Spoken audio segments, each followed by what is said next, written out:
7 chilling words have completely anchored this investigation from the absolute second we fired up the cameras. Many of them hoped she would never return. Exactly 7 syllables. Take a moment to truly dissect that statement, rather than blindly skimming past the text. And you will quickly realize the narrative is completely fractured.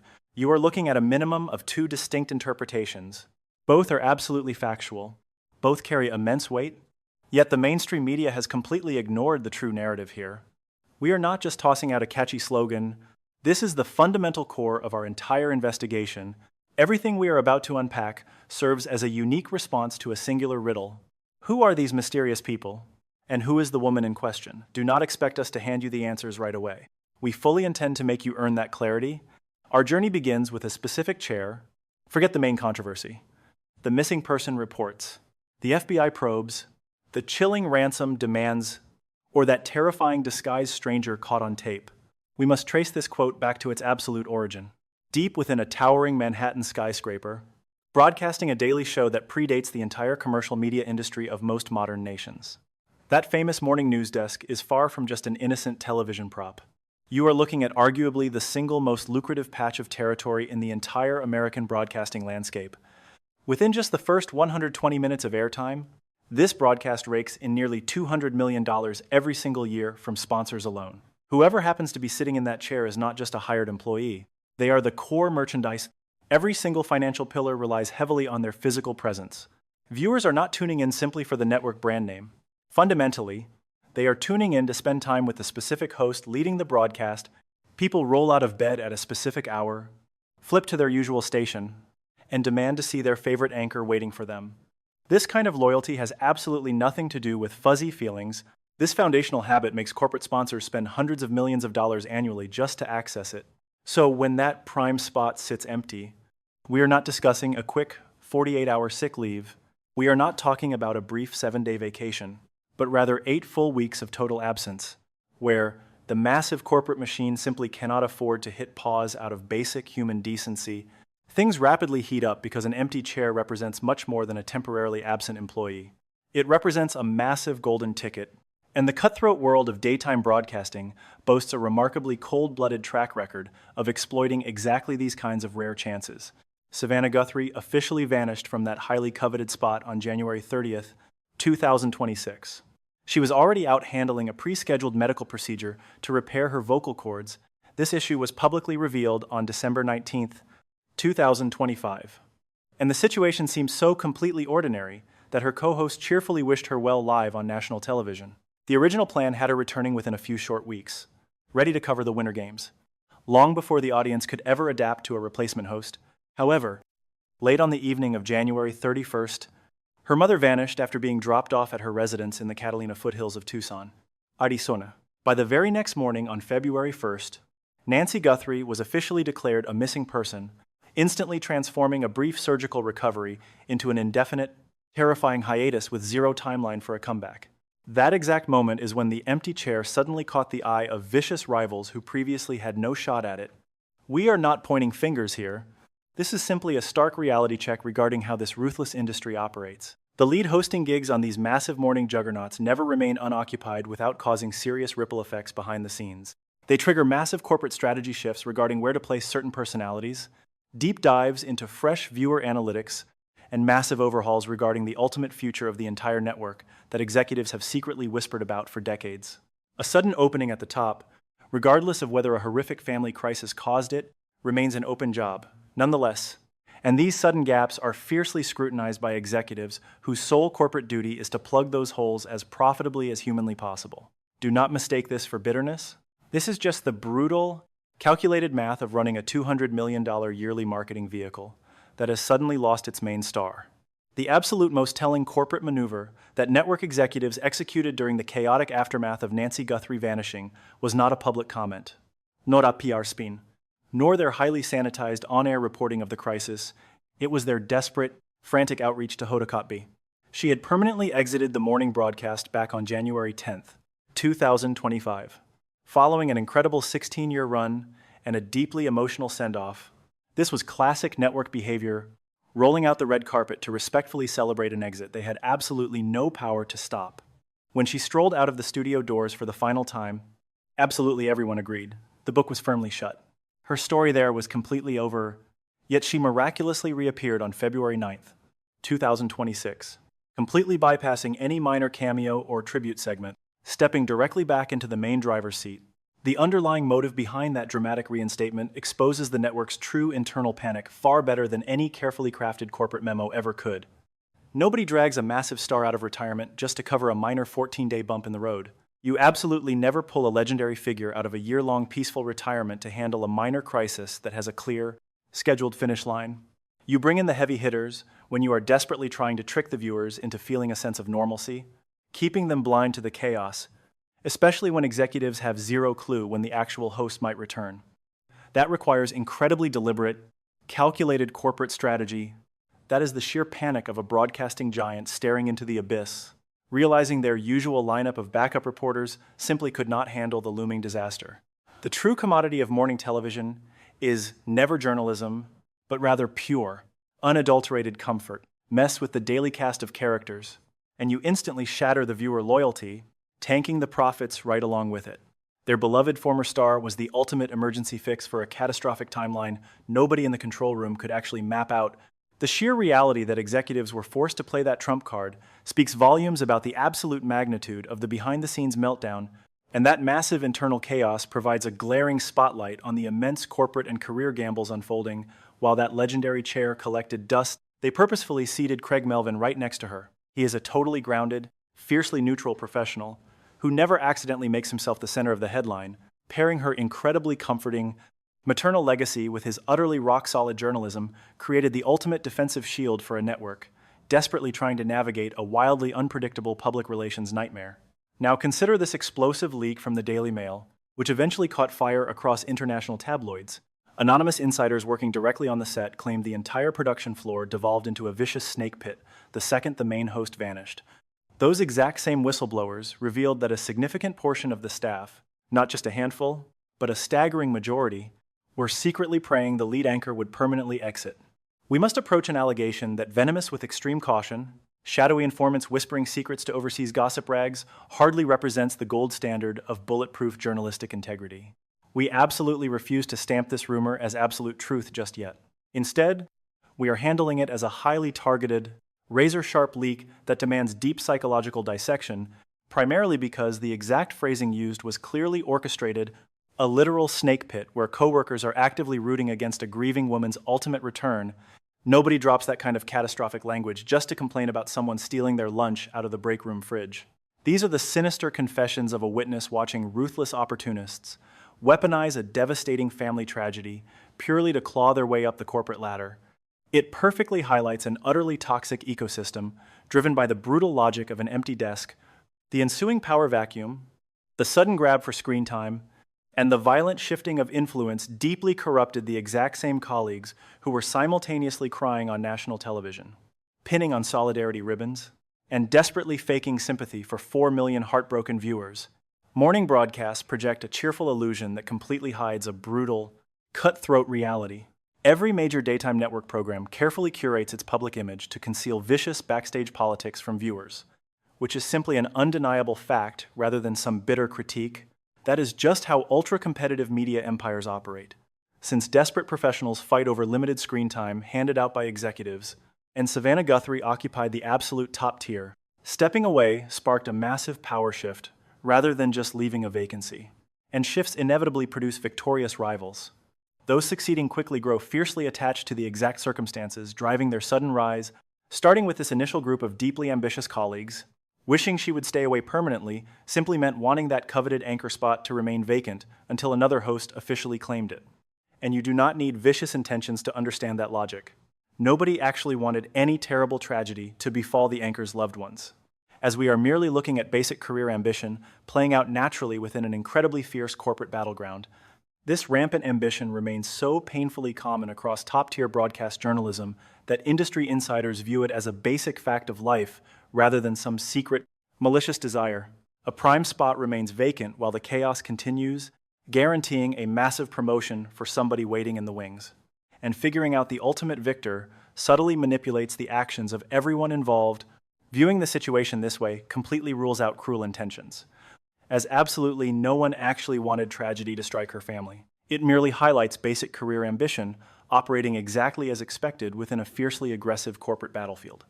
Such relentless ambition remains so utterly normalized throughout elite broadcast networks that staffers merely state the obvious instead of wishing for an outcome, noting that a massive opportunity has suddenly arrived.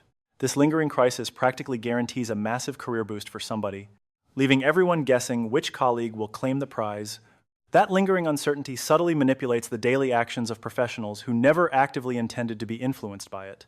Before examining the dangerous group operating far beyond the studio walls, we must briefly focus on the incredibly resilient woman trapped directly in the middle of these two colliding worlds. The star anchor remains the absolute focal point of this nightmare, overriding her missing relative, the federal probe, or her daytime career. Since both devastating realities tear through her existence concurrently, absolutely zero media coaching prepares a journalist for this level of personal devastation, because mastering live broadcasts and maintaining composure during breaking catastrophes completely fails when you suddenly become the heartbreaking headline. Becoming the actual crisis while remaining obligated to deliver the daily news is unimaginable.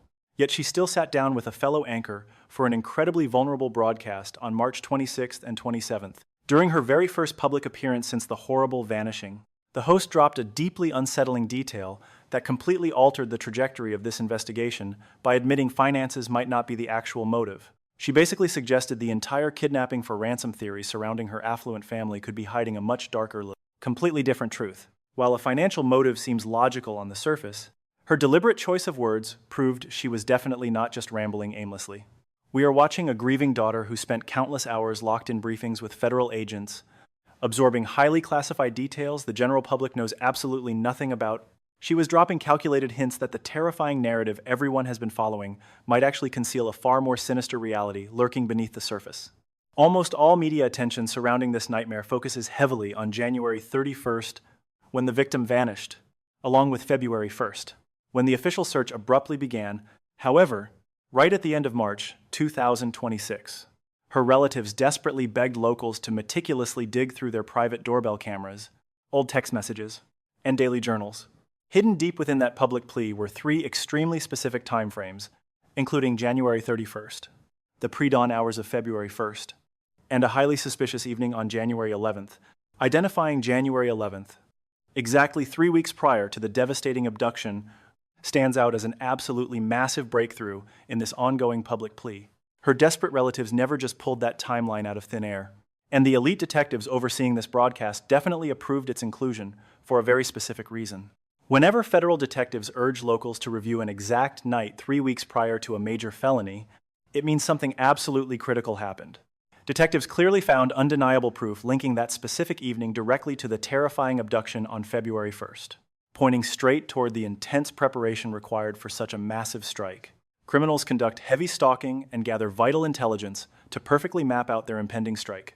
The intruders breaching that residence in early February possessed intimate knowledge regarding security blind spots and completely understood the complex architectural layout.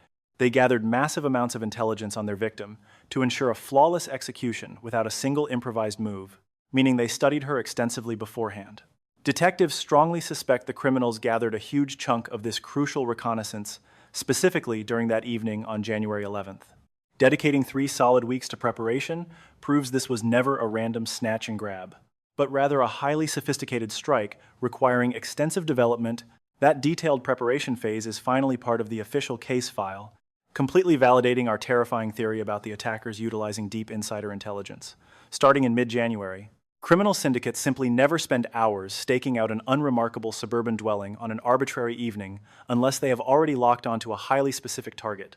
That exact property, tucked deep within the Catalina foothills, was deliberately singled out for a vicious attack. The crew selected it because they knew her exact address, totally memorized the perimeter for a stealthy midnight breach, and either possessed intimate knowledge of the security cameras or mapped them out beforehand. Bridging the gap between locating a private residence and successfully pulling off a flawless midnight raid completely rules out blind criminal luck. This clearly points to highly specific intelligence, which always stems from a leak, prompting the authorities to release their bombshell evidence on February 10th. The Bureau published 4 frozen frames and a brief snippet of terrifying security footage captured directly outside the victim's front door. The tape showed a heavily armed, fully masked intruder lurking on the porch in early February. before deliberately blinding the lens exactly at 1:47 in the morning. According to director Kash Patel, barely an hour later, the victim's cardiac implant completely failed to send its routine digital update, marking the absolute final proof she was alive inside. Instead of just blindly listing the visual details caught on tape, we really need to dissect the terrifying implications, because simply wearing a disguise barely scratches the surface of this mystery.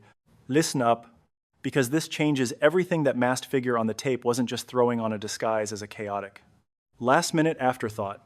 Hiding their face was a highly calculated move, proving they knew exactly where the security cameras were positioned long before they ever stepped foot on the property. They realized a clear facial shot meant game over for them. So donning that disguise was a strictly tactical choice, forged during the careful plotting stage, not just raw criminal instinct.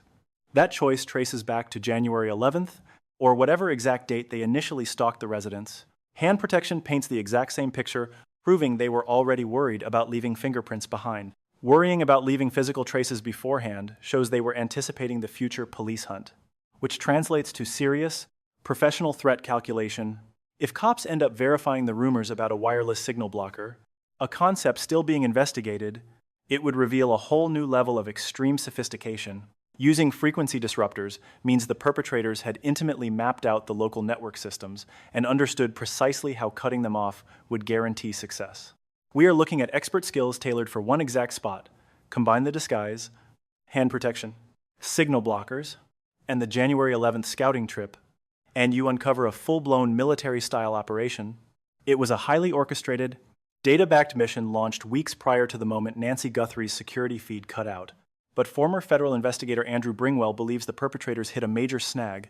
Now, consider the untold side of the extortion angle. Various news stations, including local channels and celebrity gossip sites, received numerous digital blackmail messages within days, all insisting on crypto payouts. Whispers suggest they wanted around $6 million. Sending text outlining Nancy Guthrie's house layout and her January 31st outfit, revealing intimate, closely guarded secrets only the actual abductors could possess. Federal agents validated two distinct messages as credible threats, establishing two separate cutoffs that both expired, leading Savannah and her family to publicly address the extortion demands on February 4th. They expressed a desperate willingness to negotiate, declaring on February 7th that they saw the terrifying message and completely comprehended the stakes. The family pleaded for their mother's safe return, emphasizing how deeply they cherished her life, while promising to hand over the requested funds. They offered to settle the debt live on national television, letting Savannah Guthrie, an absolute icon of daytime broadcasting, broadcast that firm financial promise to the captors hiding in the shadows. Then, the abductors completely vanished, creating a baffling scenario that breaks every known criminal profiling model, relatives openly begging to hand over cash, while two major ultimatums simply fade away. 0 hostages traded, absolutely no pulse check, and a total lack of bargaining, with federal authorities openly admitting that all secret dialogue had completely dried up. Retired federal investigator Harry Trombus noted that the financial extortion theory felt increasingly improbable as the days slowly turned into agonizing weeks. That observation hits the nail right on the head, because the blackmail trajectory abandoned all traditional extortion patterns, leaving investigators with only a handful of grim, terrifying alternate theories. That sudden communication blackout remains the most crucial psychological turning point available to the public, heavily outweighing both the security footage and the horrific biological evidence found inside the house. The turning point was undeniably when those captors watched a coast-to-coast televised promise of unlimited cash from the grieving relatives, only to completely ghost the desperate loved ones. Quietness like that speaks volumes. It proves the crew either fractured internally, pulled a massive bait and switch, or simply completed their true dark mission without actually needing the payout anymore. Every single one of these interpretations hints at radically different blueprints driving the abduction, and government detectives are desperately scrambling to figure out which sinister framework they are dealing with. Perhaps the crew imploded when a rogue member slipped up, the massive news coverage derailed their original strategy entirely, or the financial demands were merely a clever smokescreen from the start. It could be a superficial distraction, hiding a plot meant for permanent elimination rather than a payday. Or maybe reality sits somewhere right in the middle. They probably wanted the cash initially, pivoting to lethal measures once the intense public spotlight ruined any chance of a smooth handover. The chilling link between these scenarios goes back to retired federal agent Andrew. Bringwell's brilliant forward conclusion states that a massive flaw derailed the underlying master scheme rather than the abduction itself. There is a massive distinction there, because broken strategies leave distinct footprints, and national task forces are trained to hunt down those exact missteps. This eerie communication blackout stands as the absolute most critical turning point in the publicly known timeline of this nightmare. Forget the security tapes, ignore the crimson splatters, and look far beyond all those rigid government media briefings. The real focus is how the captors watched a coast-to-coast televised promise of immediate cash from grieving relatives and chose to stay absolutely silent instead. Such quietness speaks volumes, hinting the crew either collapsed from within or purposely laid out a calculated deception. Alternatively, it proves the hit squad had already finished their true objective, rendering the lucrative payout completely unnecessary to their dark mission. Every single theory uncovers a unique, structural motive behind the horror, and government agents are currently pouring resources into identifying the exact framework they face. When retired, investigator Harry Trombitis publicly declared the financial angle was fading fast over time. He was using decades of experience to decipher that exact same chilling lack of communication.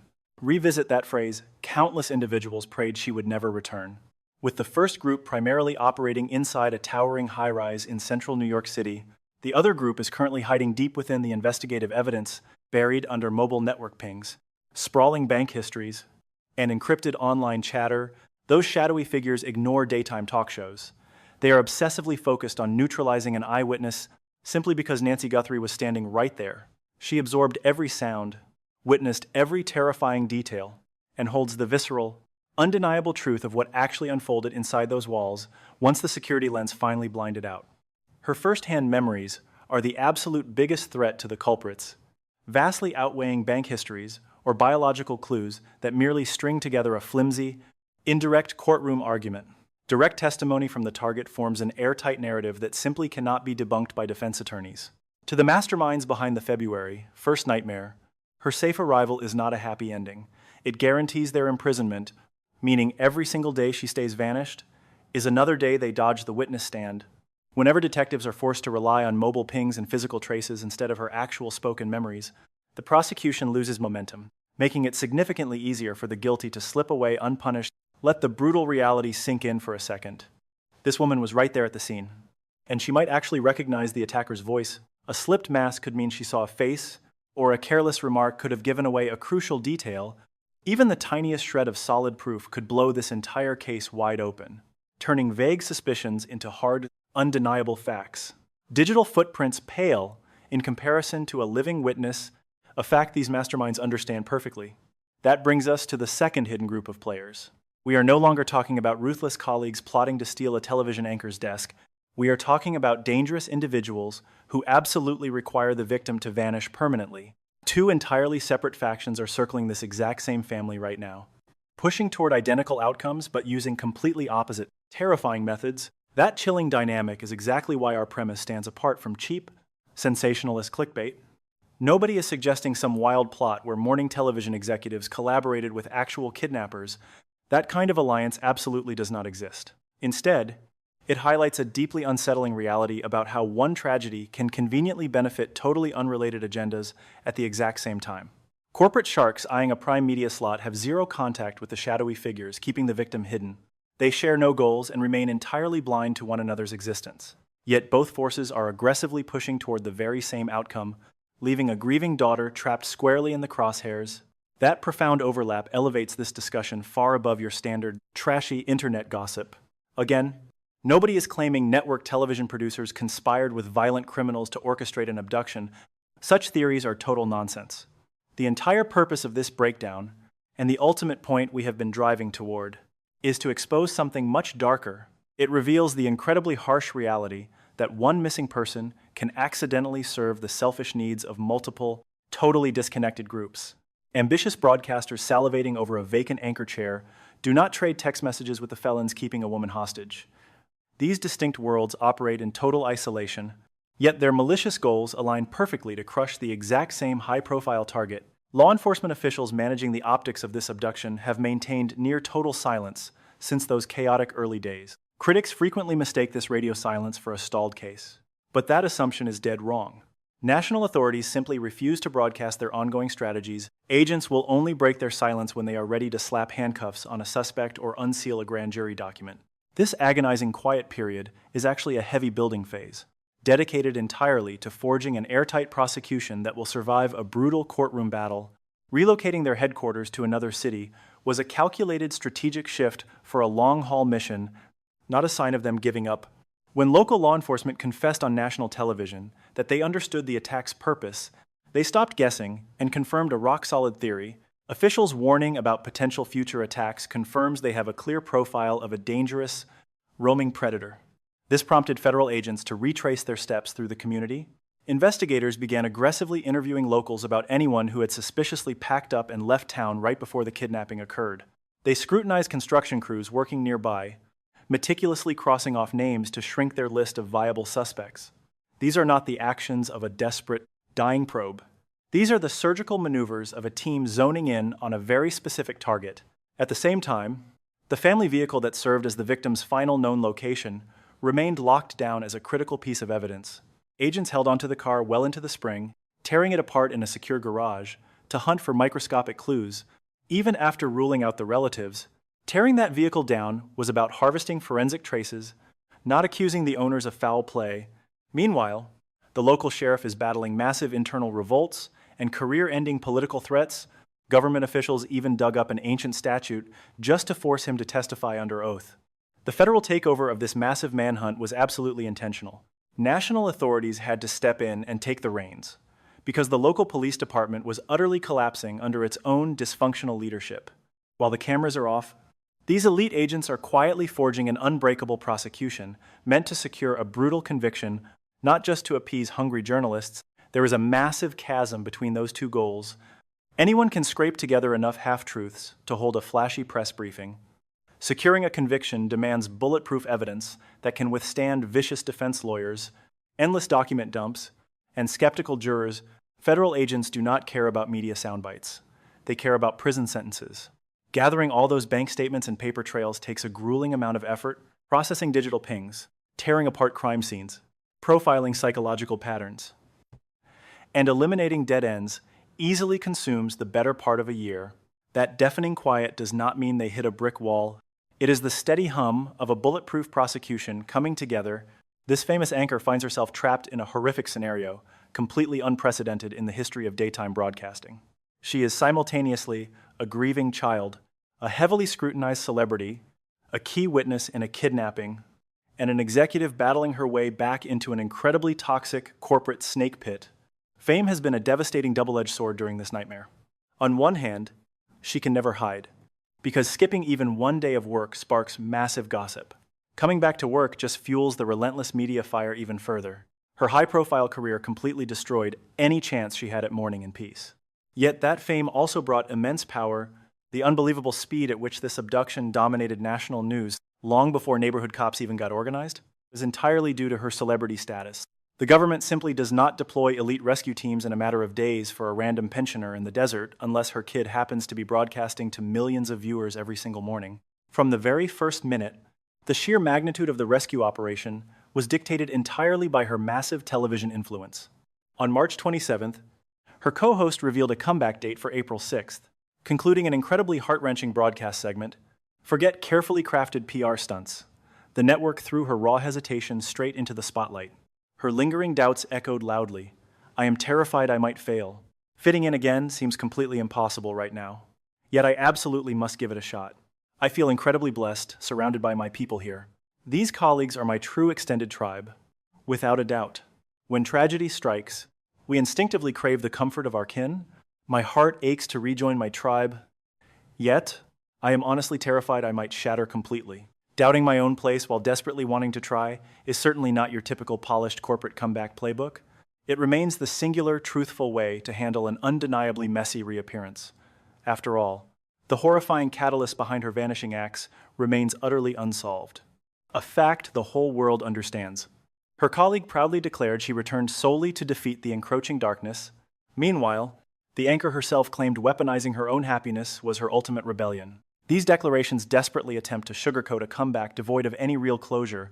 This chilling investigation rages on, The beloved matriarch remains vanished without a single trace. That secondary shadowy group remains completely free, avoiding any formal charges while lurking deep within the breadcrumbs. Federal agents currently chase. This particular anchor finds herself trapped in a deeply disturbing narrative, utterly unprecedented in the history of dawn broadcasting. Her horrifying ordeal began during a prearranged health sabbatical. The public fully expected a routine throat operation recovery. Nobody could ever anticipate juggling a massive, federally mandated abduction manhunt while desperately trying to heal physically. She lives a double nightmare, a grieving daughter seeking answers, and a global icon whose smallest movements are ruthlessly analyzed for hidden clues. She walks a tightrope as a grieving relative trapped inside a federal dragnet. As a seasoned reporter, she faces the agonizing silence separating her explosive insider knowledge from public disclosures. Furthermore, she boldly prepared to re-enter a vicious corporate battleground that insiders bluntly labeled a pit of venomous snakes during her tragic absence. Colossal fame is a brutal, double-edged sword. Tragically, the blinding spotlight completely obliterates her basic right to mourn privately. Broadcasting fundamentally destroys any chance of suffering in peaceful solitude. The moment she steps away, brutal tabloids inevitably explode. Reappearing only amplifies the relentless media circus. True crime fanatics aggressively dissect her every televised syllable. Ruthlessly comparing her interviews against official police reports, they memorized over countless weeks. On the flip side, the incredible momentum transforming this quiet tragedy into nationwide breaking news stems entirely from her monumental celebrity status. Elite federal squads never mobilize this fast for a random senior citizen vanishing from an Arizona neighborhood unless her child dominates the absolute pinnacle of morning media visibility. Every massive intervention, from federal agents to breathless news cycles and a massive seven-figure bounty, materialized instantly simply because of the anchor's staggering cultural gravity. If this monumental leverage actually succeeds in rescuing the beloved matriarch, remains the most haunting, glaringly unresolved mystery of this entire nightmare. Every single clue in this breakdown inevitably points right here. Let us drop the pleasantries completely. A significant faction secretly prayed she would vanish forever. Interpreting this from angle 1, we look at the famous broadcaster. The adversary represents elite power players deeply embedded within the nation's most dominant dawn broadcasting empire. Desiring her permanent exit translates to a sinister wish, praying a devastating personal catastrophe keeps her coveted throne empty until a ruthless rival inevitably steals the crown. Notorious British tabloids explicitly branded the studio a venomous pit, although resting on a lone, unproven tip. Such vivid details hidden inside unconfirmed gossip brilliantly expose the incredibly toxic corporate wasteland brewing backstage. From this perspective, those words scream blind, corporate, greed, highlighting the utterly heartless math, fueling a profit-obsessed media machine that brutally refuses to halt cutthroat rivalries just because tragedy strikes. It brutally highlights the massive deception separating forced on-air smiles from backstage betrayals. Conversely, looking through a second lens entirely, the victim becomes the missing elderly mother herself. The malicious group represents the mysterious architects who masterminded that horrifying Arizona abduction during the dark hours of late January. Praying for her permanent disappearance implies a desperate wish from criminals, ensuring the solitary survivor of a major abduction stays silenced, preventing undeniable eyewitness proof from utterly destroying their alibis. Through this chilling criminal lens, the terrifying reality is profound risk. It exposes the absolute panic paralyzing a dangerous syndicate anytime their targeted prey shockingly survives and remains highly capable of talking. It underscores the massive divide separating a prosecution relying on vague scientific dust from a slam-dunk conviction powered by a breathing survivor's testimony. Remarkably, both distinct interpretations are undeniably factual. They coexist perfectly. These distinct realities feature contrasting villains, wildly separate agendas, and unique catastrophic fallouts. Nevertheless, they orbit a singular haunting void, intertwining directly around the exact same woman caught squarely in the crossfire. Yet, we consistently ignore the most terrifying piece of this puzzle. These two separate factions brilliantly camouflage one another's deeply sinister actions. Corporate sharks absolutely thrive when the public blindly assumes the anchor's glaring hiatus stems completely from the horrifying family nightmare alone. The masses stay completely hypnotized by the heartbreaking kidnapping mystery and the visceral grief tearing these relatives apart. Absolutely, nobody pays attention to the opportunistic understudies warming her lucrative throne, nor the massive resentment brewing whenever producers demand they surrender the spotlight.